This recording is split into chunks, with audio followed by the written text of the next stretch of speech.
So I had an idea this morning, right? I was just messing around, noodling, and I was playing some Swiss Army triplets around the kid, and it was kind of like this. But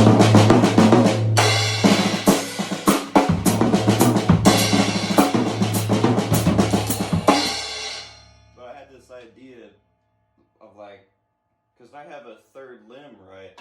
What if I put in another triplet grouping of two in the Swiss Army triplet with my bass drum? And to my knowledge, I've never seen anybody do that, but I thought it was an interesting idea. So like if I take just my hands and do normal Swiss Army triplets on the snare and ride cymbal, but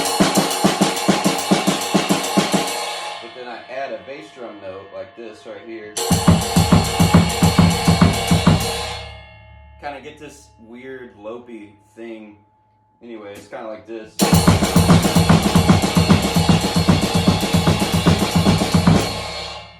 Anyway, I thought it was kind of an interesting idea. I haven't really played around with it a whole lot yet.